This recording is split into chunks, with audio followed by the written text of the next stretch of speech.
ওম নমঃ সূর্যায় শান্তায় সর্বরোগ নিবারিণী আয়ুরারোগ্য ঐশ্বর্যম দেহি দেব জগৎপতে। সেই ভগবান সূর্য, তিনি ব্রহ্মাণ্ডের অধিপতি। তো তিনি আমাদের সর্বরোগ নিবারণকারী এবং আমাদের শান্তি প্রদানকারী। তাই তার কাছে আমাদের প্রার্থনা যে আপনি হে জগৎপতি আমাদের আয়ু আরোগ্য এবং ঐশ্বর্য প্রদান করুন। সূর্যের এই যে মন্ত্র, এই আরোগ্য মন্ত্র আমাদেরকে দিশা দেখায় যে সূর্য আমাদের জীবনে, সূর্যের আলো আমাদের জীবনে এবং সূর্যের অস্তিত্ব আমাদের জীবনে রন্ধ্রে রন্ধ্রে রয়েছে। তাই আজকে ডিআইপি ডায়েটের এই যে সূত্র আমরা প্রথম থেকে চলেছি, যে পথে পথে চলেছি আমরা, সেই পথে আজকে চতুর্থ পর্যায়ে আমরা এসে উপস্থিত।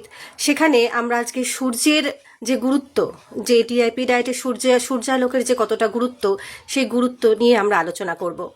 আমরা আগের দিন জানি যে আমাদের যে সবজি অর্থাৎ যে ভেজিটেবলস যে আমরা নিচ্ছি স্যালাড রূপে, সেক্ষেত্রে 4 রকমের যে আমরা স্যালাড নিচ্ছি, যেখানে টমেটো থাকতে পারে, শসা থাকতে পারে বা পেঁয়াজ বা যে কোনো কিছুই থাকুক, 4 রকম আমরা নিতে পারি। সেটা 12টার পর আমরা নিচ্ছি। প্রথমে তো আমরা ফল নিচ্ছি এবং তারপরে আমরা স্যালাড নিচ্ছি এবং তারপরে আমাদের নির্দিষ্ট যে আমরা লাঞ্চ, দুপুরে যে দ্বীপ্রাহরিক আহার আমরা গ্রহণ করব। ঠিক একইভাবেই কিন্তু এই একই নিয়মে আমরা যে রাত্রিবেলা যে ডিনার নিই, ঠিক আছে, সেক্ষেত্রেও কিন্তু আমরা একইভাবে স্যালাড নিব এবং তারপরেই কিন্তু আমরা আমাদের রাত্রির যে রাত্রিকালীন আহার আমরা নেব এবং এই সমস্ত আহারটাই আমাদের কিন্তু সকাল 8টা থেকে রাত 8টার মধ্যে শেষ করে ফেলতে হবে।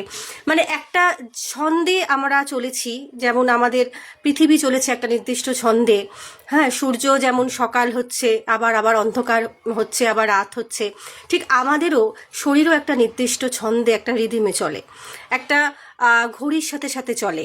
আমরা প্রাচীনকালে সূর্য ঘড়ি জানতাম, সেখানে সূর্যের আলো ছায়া দিয়ে কিন্তু আমাদের নির্দিষ্ট সময় আমরা বুঝতে পারতাম। সুতরাং সূর্য বা পৃথিবী যেমন তার নিয়মে চলে, আমাদেরও সেই নির্দিষ্ট নিয়মে, তাই সকালবেলা 8টা থেকে রাত 8টার মধ্যে খাওয়া আমাদের নিয়মে চলতে হবে। তো এই যে সূর্যের আলো, আমরা তো বুঝতেই পারছি যে সূর্য আমাদের জীবনে কতটা গুরুত্বপূর্ণ। বৈজ্ঞানিকরা নতুনভাবে আবিষ্কার হয়তো করে থাকতে পারেন তাদের ল্যাবে, যে সূর্য ছাড়াও কিভাবে সালোক সংশ্লেষ বা ফটোসিনথেসিস হয়, কিন্তু আমরা জানি যে এই সমস্ত যে প্রক্রিয়া, ফল হোক বা সবজি হোক, যাই হোক, যা আমরা খাচ্ছি, তা কিন্তু সূর্যালোক আমাদের মূল উপাদান। সালোক সংশ্লেষ সূর্যালোক ছাড়া সম্ভব নয়। তাই ফল সবজি সবই কিন্তু সূর্যের কোথাও না কোথাও দান রয়েছে। তাছাড়াও আমাদের এই যে প্রত্যেক দিন যে সূর্যালোকের যে গুরুত্ব আমাদের শরীরে রয়েছে, জানি আমরা ভিটামিন ডি, যেটা আমরা ট্যাবলেট ফর্মে নিয়ে ফেলি, কিন্তু সেই উপকার আর সূর্যের আলোর যে থেকে যে ভিটামিন ডি পাই, তার উপকারের মধ্যে অনেক পার্থক্য আছে। তাছাড়া আমরা জানি যে সারাদিন যদি আমরা সূর্যালোকে থাকি, সূর্যের আলোর মধ্যে থাকি, তাহলে আমাদের কিন্তু ডিপ্রেশন চলে যায়। 10,000 লাক্স যে লাইট যেটা রয়েছে, লাক্স লাইট, যেটা আমরা লাইটকে যেটা আমরা নির্দিষ্ট পরিমাপ করতে পারি, তো সেক্ষেত্রে যে আমরা যদি 10,000 লাক্স লাইটে আমরা অন্তত 30 মিনিট থাকি প্রতিদিন, তাহলেও কিন্তু আমাদের ডিপ্রেশন অনেক চলে যায়। কারণ একটু আমরা খেয়াল করলে বুঝতে পারবো যে যাদের মধ্যে ডিপ্রেশন আসে, তারা কিন্তু বেশিরভাগ সময় অন্ধকার ঘরের মধ্যে, বন্ধ দরজার মধ্যে থাকে।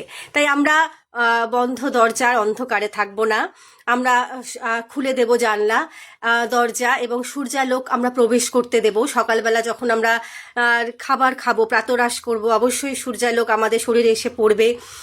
আমরা জানি যে সূর্যালোক শুধুমাত্র যে আমাদের শরীরে সব মানে পড়লে, মাথাতে পড়লেই বা আমরা সূর্যালোক পাবো তা না, আমাদের হাতে, আমাদের যে কোনো শরীরের যে কোনো অংশেও যদি সূর্যালোক পড়ে, তাতেও কিন্তু আমরা সেই সম উপকারী পাবো। হ্যাঁ, সেই স্কিন আমাদের কিন্তু শোষণ করে নিতে পারে।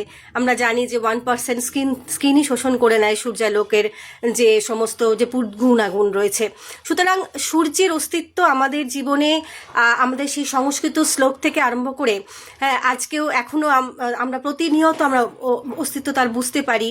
যখন আপনারা জানেন যে ছট পূজা হয়, যে ছট পূজা আমাদের হয়তো বাঙালিদের উৎসব নয়, কিন্তু সেখানেও সূর্যের মাহাত্ম্য ভীষণভাবে কিন্তু আমরা দেখতে পাই।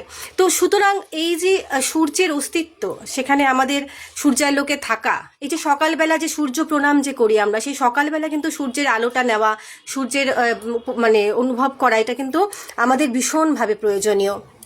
তাই জন্যে আমরা কিন্তু সূর্যের আলোতে অবশ্যই থাকবো। ডিআইপি ডায়েটে অন্তত 40 মিনিট সূর্যের আলোতে থাকার একটা কিন্তু নিয়ম আছে। হ্যাঁ, তো আমরা জানি আমরা একটা হিন্দি সিনেমা দেখেছিলাম বোধহয়, অনেকেই দেখেছি আমরা, যে কই মিল গেয়া বলে, জাদু বলে একটা মানে অ্যালিয়ান ছিল, সে বাইরে থেকে এসছিল, অন্য গ্রহ থেকে এসছিল, এবং সে সূর্যালোকেই তার সমস্ত যে চার্জ ফিরে পেত, এবং তার ক্রিয়াকলাপ কিন্তু সূর্যালোকের শক্তিতেই কিন্তু সে আবার নতুন করে উজ্জীবিত হয়ে উঠত। সুতরাং আমরাও এই সূর্যালোকে নতুন করে উজ্জীবিত হয়ে উঠব। হ্যাঁ, আমরাও সূর্যালোক গ্রহণ করব। ডিআইপি ডায়েটে যেমন আমরা ফল নেব, যেমন আমরা স্যালাড নেব, তেমন আমরা সূর্যালোকের আলো কিন্তু আমাদের সমস্ত শরীরে আমরা স্নাত হব। তো চলুন আমরা সূর্যের বন্দনায়, সূর্যের মাহাত্ম্য বুঝে এবং তার অনুভব করি। আমরা অন্তত কম করে 10 মিনিট অন্তত আমরা প্রতিদিন সূর্যের সাথে যেন আমরা সরাসরি সংযোগ স্থাপন করতে পারি। নমস্কার।